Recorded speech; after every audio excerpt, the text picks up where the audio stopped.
Iran పై America Israel దేశాల దాడిని ఖండించలేని దుస్థితిలో కేంద్ర ప్రభుత్వం ఉందని విమర్శించారు మంత్రి సీతక్క. ఒక దేశాధినేతను చంపే హక్కు అమెరికాకి ఎవరిచ్చారని ప్రశ్నించారు. ఇప్పుడు మనం మాట్లాడకపోతే తర్వాత మన కోసం ఎవరు మాట్లాడతారన్నారు. ఇకనైనా కేంద్రం అమెరికా యుద్ధోన్మాదాన్ని ఖండించాలని సూచించారు.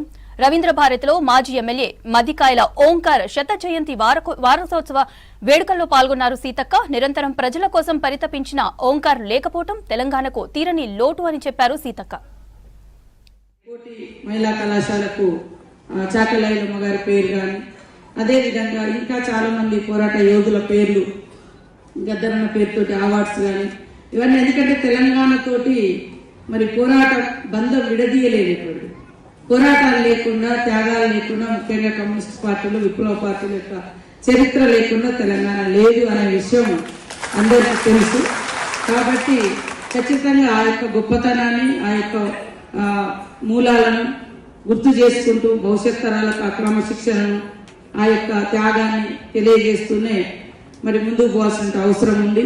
ఇందాక రవి గారు చెప్పినట్టుగా తప్పకుండా నేను ముఖ్యమంత్రి గారి దృష్టికి ఇవాళ పెద్దలు గౌరవనీయులు స్వర్గీయ ఓంకార్ గారి యొక్క స్మృతివనం గురించి కానీ, విగ్రహావిష్కరణ గురించి, ఇక్కడ హైదరాబాద్ విగ్రహం ఏర్పాటు గురించి కానీ, అదే కాకుండా బిఎన్ రెడ్డి గారు వాస్తవానికి మీరు ముందు చెప్పుకుంటే తప్పకుండా పెట్టేవాడని నాకు అనిపిస్తుంది.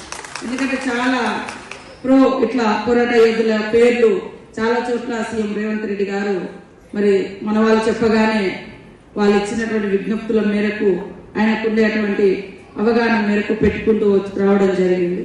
కాబట్టి అది బిఎన్ రెడ్డి గారిది కూడా ఖచ్చితంగా గుర్తు చేస్తాం. మేము ఒకసారి టైం తీసుకొని వస్తే ఇవన్నీ, ఎందుకంటే చరిత్రలో నిలబడాల్సినటువంటి చరిత్రకారులు ఓంకార్ లాంటి వాళ్ళు పెద్దలు.